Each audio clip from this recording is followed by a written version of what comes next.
8-year-old Emily stood outside the tall glass building, looking up at the shiny windows that seemed to touch the sky.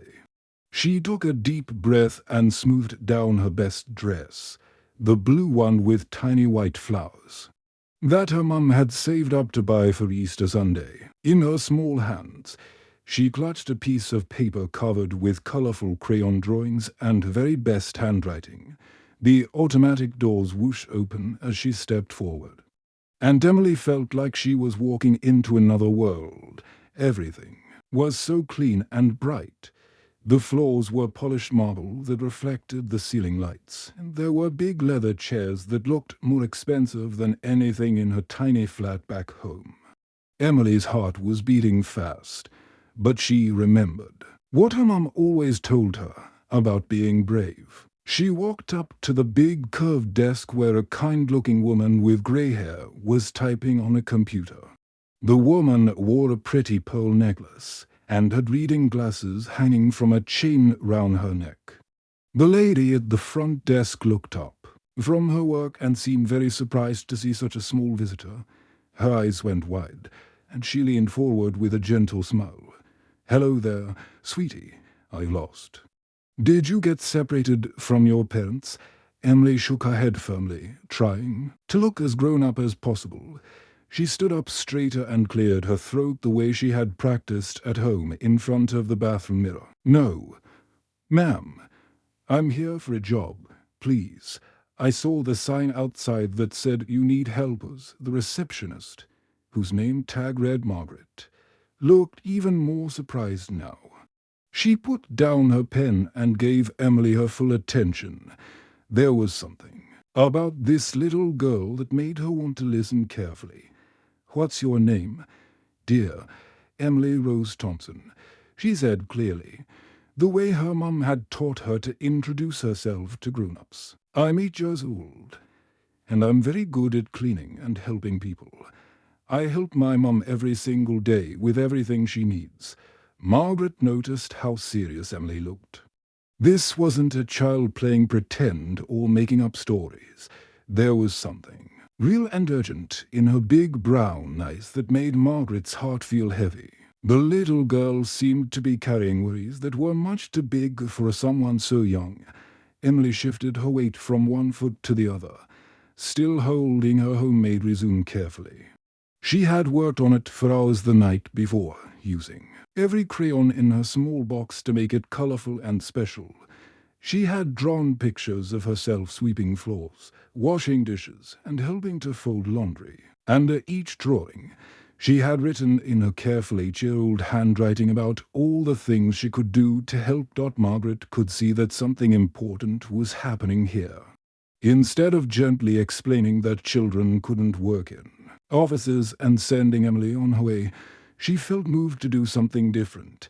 She reached for her phone and dialed an extension number. Double quotes, "Mr. Harrison," Margaret said into the phone, her voice soft and thoughtful. "I'm sorry to bother you, but there's a very special young lady down here in the lobby who would like to see you about our job opening.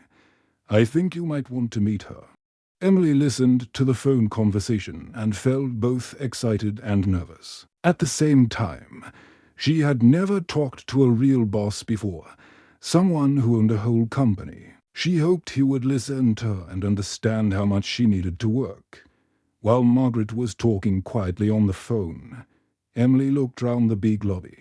There were important-looking people in nice suits walking quickly across the marble floors, carrying briefcases and talking on their phones. Everyone seemed so busy and professional. Emily wondered if she would fit in here, if she could really help with important company work. Margaret hung up the phone and smiled warmly at Emily. "Mr. Harrison would be very happy to meet with you, sweetheart.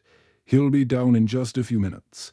Why don't you have a seat right here and wait for him?"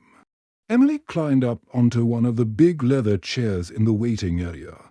Her small legs dangled down, and her feet didn't even come close to touching the floor. She held her resume carefully in her lap and tried not to wrinkle it. This paper represented all her hopes for helping her family. As she waited, Emily thought about that morning. She remembered tiptoeing into her mum's bedroom before dawn and seeing her lying in bed. Looking so pale and tired, her mum had been trying to smile and act strong. But Emily could see the worry lines round her eyes and the way she winced when she thought Emily wasn't looking. The medical bills were piled up on the kitchen table like a mountain of problems. And Emily had heard her mum crying softly on the phone with someone about money they didn't have. That's when Emily had made her decision. If the grown-ups couldn't fix everything, maybe she could help. Maybe she could be the answer her family needed. Emily closed her eyes for just a moment and made a wish that this important man would give her a chance to prove how hard she could work. James Harrison finished reading the quarterly reports at his desk and glanced at his watch. Margaret had called about someone wanting to discuss the part-time helper position they had advertised. He expected to meet another college student looking for work between classes, or perhaps someone seeking evening cleaning work. He straightened his tie and headed toward the elevator. Thinking this would be a quick 5-minute conversation, the elevator doors opened with a soft ding, and James walked across the marble lobby toward the reception area.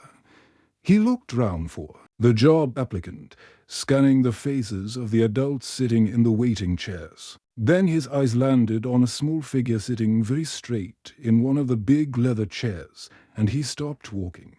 There, with her tiny feet dangling well above the floor, sat the smallest job applicant he had ever seen. The little girl had dark brown hair pulled back with a simple ribbon, and she wore a dress that looked like her very best outfit. In her small hands she held what appeared to be a piece of paper decorated with colorful drawings. James felt his heart do something funny in his chest. He had expected many things when he came downstairs, but finding a child waiting to interview for a job was not one of them. For a moment, he just stood there, trying to understand what was happening. He walked slowly toward Emily, not wanting to frighten her. When he reached her chair, he did something he rarely did with adults. He knelt down so that his eyes were level with hers. This seemed important. Somehow, this little person deserved to be met eye to eye. "Hello there," he said gently, his voice much softer than his usual business tone. "I'm Mr. Harrison. Margaret tells me you're here about a job." Emily looked directly at him with serious brown eyes that seemed much older than 8 years. She nodded with the kind of determination usually seen in boardroom meetings. "Yes, sir. I can sweep floors and organize things. I help my teacher clean the classroom every day after school. She says I'm the best helper she's ever had." James felt something twist in his stomach. There was no playfulness in this child's voice. No pretend game happening here. She was completely serious about wanting to work. He pulled the chair across from her closer and sat down, giving her his full attention the way he would with any important business meeting. "Tell me about yourself, Emily," he said, leaning forward slightly to show he was listening carefully. Emily sat up even straighter, if that was possible. She had clearly prepared for this moment. "I live with my mum and my baby brother, Tommy. He's only 2 years old, so he needs lots of taking care of. My mum's been sick for a very long time. She has to go to the hospital for special medicine. But it makes her feel very tired and sometimes sick to her stomach." As Emily spoke, James watched her face carefully. Her voice was steady and clear, but he could see the worry behind her brave expression. This was a child who had learned to be strong before she should have needed to be. "The bills keep coming in the mail," Emily continued, her small hands fidgeting with the edge of her homemade resume. "Big white envelopes with numbers on them that make Mum's face look scared. Sometimes I hear her crying at night when she thinks Tommy and I are sleeping. She tries to hide it, but I know she's worried about money." James felt his throat getting tight. He had 3 children of his own, and he couldn't imagine any of them having to worry about family finances or their parents. Health, children should be thinking about toys and games and what to have for lunch, not about medical bills and job hunting. I want to help her, Emily said, her voice getting a little quieter but more determined. I know I'm small, but I'm really strong. I can carry heavy things, and I never get tired when there's work to do. At home, I do all the dishes and fold all the laundry. I can make sandwiches for Tommy's lunch and read him stories when Mum is tired. James found himself leaning forward, completely absorbed in this extraordinary conversation. In 30 years of business, he had never encountered anyone quite like Emily Thompson. Her courage and love for her family was unlike anything he had experienced in all his job interviews combined. "Where is your mum today, Emily?" he asked gently, though he suspected he already knew the answer. "At the clinic," Emily replied simply. "Getting her medicine. She doesn't know I'm here. I told her I was going to play at the park after school, but I came here instead. I saw your sign that said you needed helpers, and I thought maybe I could be the helper you need." James sat back in his chair, feeling overwhelmed by the weight of what this little girl was carrying. She had walked into his office building alone, prepared to take on adult responsibilities to save her family. The bravery it must have taken for her to walk through those big glass doors made his heart ache with admiration and sadness at the same time. James could see that Emily was trying so hard to be brave, but there was something deeper troubling this little girl. He leaned forward in his chair and spoke in the gentlest voice he could manage. "Emily, can you tell me more about your mum's sickness? What kind of medicine does she need at the hospital?" Emily's small fingers twisted the corner of her colorful resume. She had been keeping this secret for so long, carrying it like a heavy backpack that never came off. "The doctors say she has something called cancer. It's like bad cells that are trying to hurt her body, so she has to get special medicine to fight them." The words hit James like a punch to the chest. Cancer. This 8-year-old child was dealing with her mother's cancer battle while trying to take care of a 2-year-old brother. He had to take a deep breath to keep his own emotions steady. "The medicine makes her very sick," Emily continued, her voice getting smaller. "Some days she can't get out of bed at all. She throws up a lot, and her hair fell out. So now she wears a soft hat that she bought at the hospital gift shop. She tries to smile when she wears it, but I can tell she's sad about her hair." James felt his heart breaking for this family he had never met. He thought about his own wife, healthy and strong at home, probably making dinner for their 3 children who never had to worry about anything more serious than homework and soccer practice. "Emily, does your mum work?" he asked carefully. "She tries to." Emily nodded. "She cleans houses when she feels good enough. Mrs. Peterson down the street lets her bring Tommy sometimes when I'm at school. But lately, Mum has too many bad days, so she can't work very much." Emily's voice got even quieter. "I heard her talking on the phone last week. She was crying and telling someone that she didn't know how she was going to pay for the next treatment. The hospital wants money before they'll give her the medicine." James closed his eyes for a moment. This was exactly the kind of impossible situation that no family should ever have to face alone.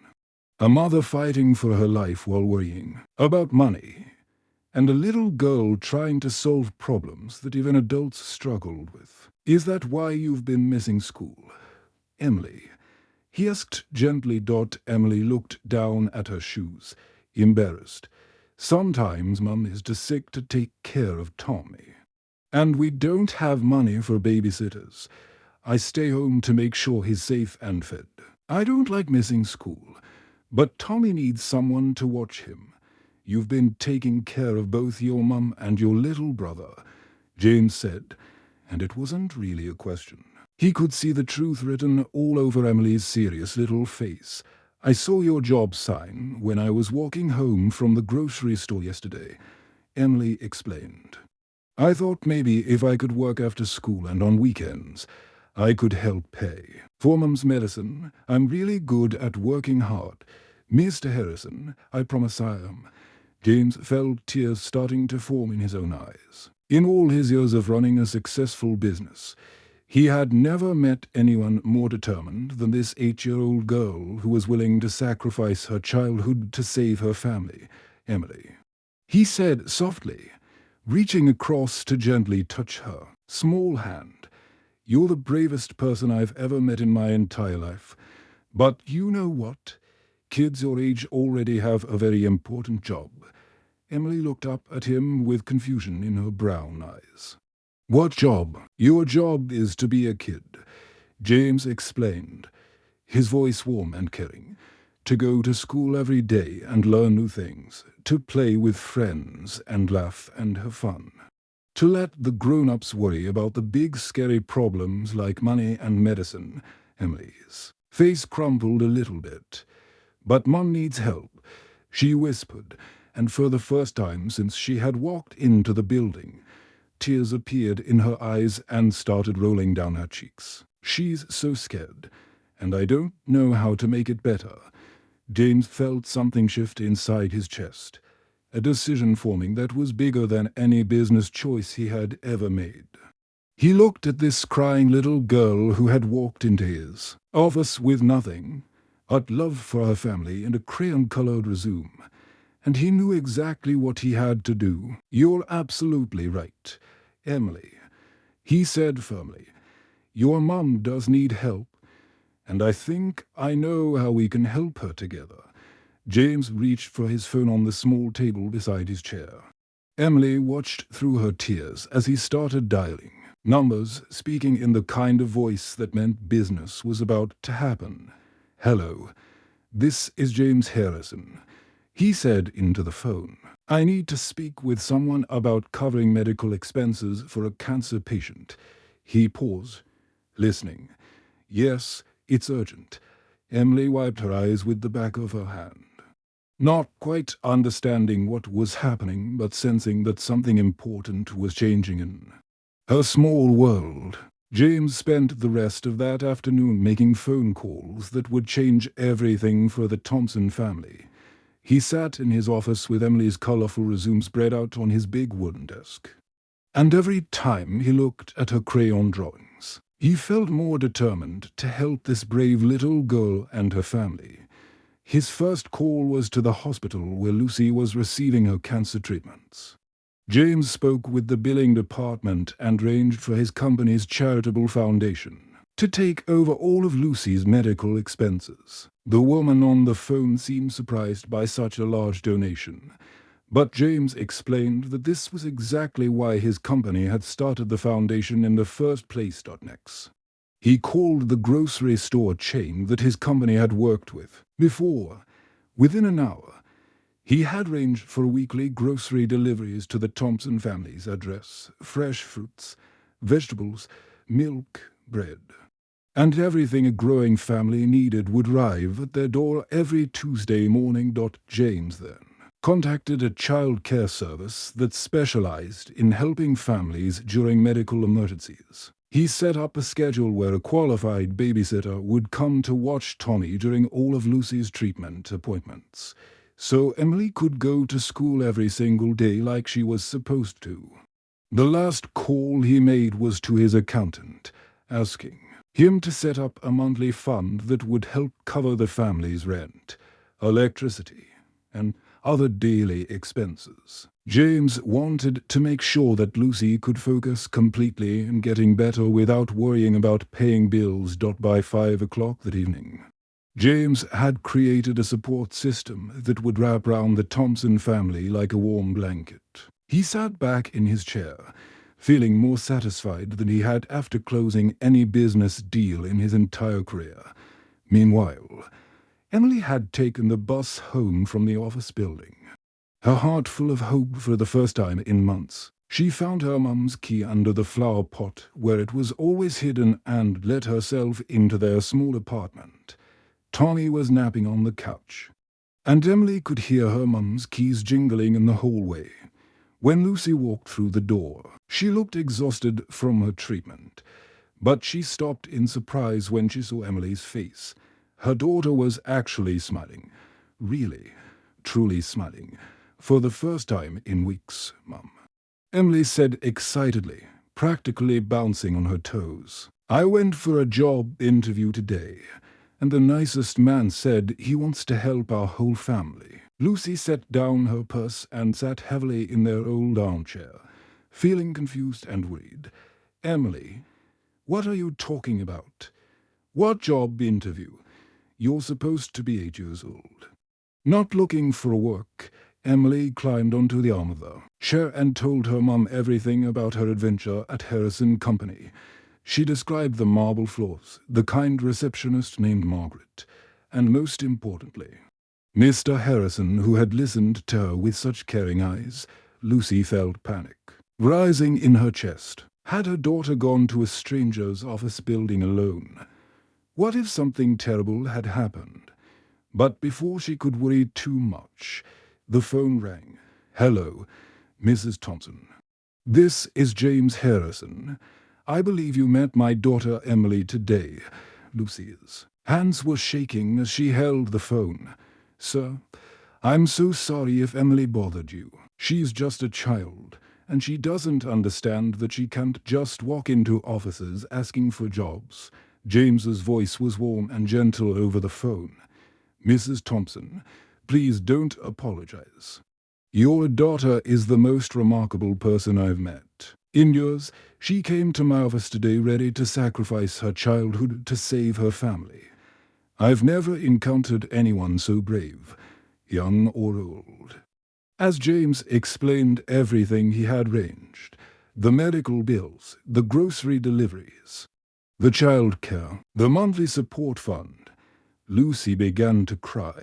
But these were different tears than the ones she had been crying for months. These were tears of relief and gratitude so deep she could barely speak. Why, Lucy whispered into the phone. Why would you do all this for strangers? Because your daughter reminded me what really matters in this world, James replied. And because no family should have to fight cancer and poverty at the same time. Over the following weeks, everything began to change for the Thompson family. Lucy could attend every single treatment appointment without worrying about the cost. A lovely babysitter named Mrs. Jenkins came to watch Tommy during these visits, playing games with him and reading stories.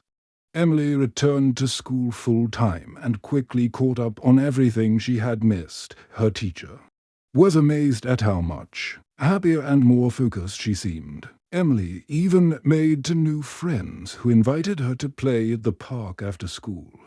The grocery deliveries meant that Lucy could prepare healthy meals for her family without exhausting herself with shopping. In trips, Tommy began to gain weight and grew more energetic as his nutrition improved. Most importantly, Lucy's health slowly started to get better, without the constant stress of worrying about money. She could put all her energy into fighting the cancer. Her doctors noticed the improvement and felt optimistic about her recovery. The small apartment that had once felt heavy with worry and sadness gradually filled with laughter and hope again. The family that had been broken by illness and poverty was slowly but surely learning how to heal. Together, 6 months had passed since that life-changing afternoon when Emily had walked into Harrison Company with her crayon-colored resume. The autumn leaves were falling outside the tall glass building, and the same automatic doors whooshed open as 3 visitors approached the reception desk. Margaret looked up from her computer and immediately broke into the biggest smile of her day. Walking toward her was Emily Thompson, but this time she wasn't alone. Beside her was a woman with short, curly hair that was just beginning to grow back, looking healthy and strong. In the woman's arms was a chubby toddler with bright eyes and rosy cheeks. Emily, Margaret exclaimed, coming round from behind her desk to give the little girl a warm hug. "And you must be Mrs. Thompson. I'm so happy to finally meet you." Lucy smiled, her face glowing with health in a way that would have seemed impossible 6 months ago. "Please, call me Lucy. And this is Tommy." The 2-year-old waved shyly from his mother's arms, his small hand clutching a toy truck. "Mr. Harrison is expecting you," Margaret said, reaching for her phone. "He's been looking forward to this visit all week." Emily looked round the familiar lobby, remembering how scared and desperate she had felt the first time she had stood here. Now the marble floors and leather chairs didn't seem scary at all. They seemed like the beginning of something wonderful. James Harrison appeared from the elevator, walking quickly across the lobby with a huge grin on his face. He looked different somehow, younger and happier than he had 6 months ago. Emily's visit had changed him too, reminding him that his business success meant nothing if he wasn't using it to help others. "The Thompson family," he said warmly, shaking Lucy's hand and ruffling Tommy's hair. "You all look absolutely wonderful." Lucy shifted Tommy to one arm and reached out to shake James's hand with both of hers. Her eyes were already filling with tears of gratitude. "Mr. Harrison, I don't know how to thank you enough. You saved our family. You gave us our lives back." James shook his head firmly, looking down at Emily, who was beaming up at him. "Emily saved your family. Her courage that. They reminded me what really matters in life.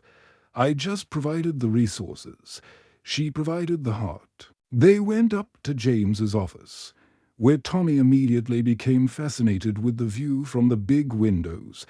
He pressed his nose against the glass, pointing at the cars and people moving round far below like tiny toys. "Emily," James said, settling into his chair across from the family, "I want you to know that your visit here 6 months ago changed everything about how our company works. Your story inspired everyone who works in this building."